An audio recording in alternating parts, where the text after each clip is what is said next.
Alors bonjour groupe, aujourd'hui, comme je vous ai dit au dernier cours, on va parler de l'électrolyse de l'eau. C'est comme ma mère qui se fait faire la moustache à l'électrolyse.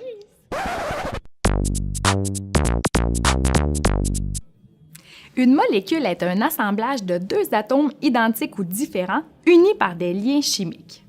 Grâce à sa formule, on sait que la molécule d'eau est composée de deux atomes d'hydrogène et d'un atome d'oxygène.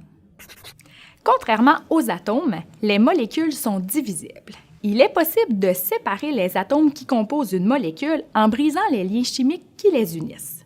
C'est ce qui se produit lorsqu'on fait passer un courant électrique dans l'eau. Ce procédé s'appelle l'électrolyse de l'eau.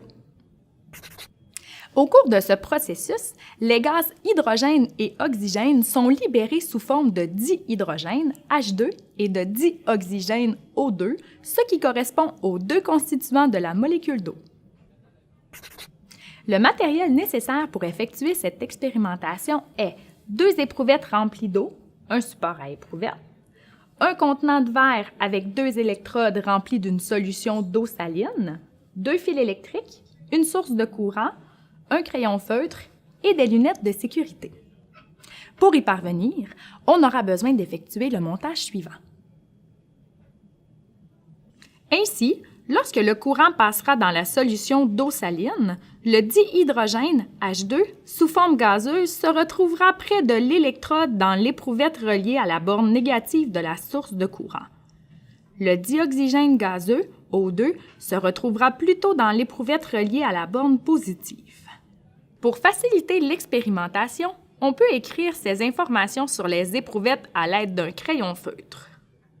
On peut maintenant ouvrir la source de courant, attendre quelques minutes et observer ce qui se produit dans les deux éprouvettes. Avez-vous remarqué qu'il y a eu 2 fois plus de gaz dégagé à l'électrode dans l'éprouvette reliée à la borne négative de la source de courant? Il s'agit du dihydrogène, du H2. On peut donc confirmer qu'il y a 2 fois plus d'atomes d'hydrogène que d'oxygène dans une molécule d'eau.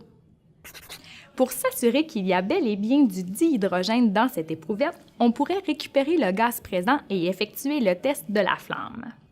Pour ce qui est de l'éprouvette contenant le dioxygène, on pourrait effectuer le test du tison.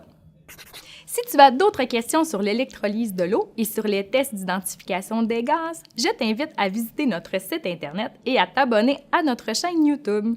Tu peux également nous suivre sur les réseaux sociaux. Contrairement aux molécules, c'est contrairement aux atomes. Si tu as d'autres questions sur l'électrolyse de l'eau,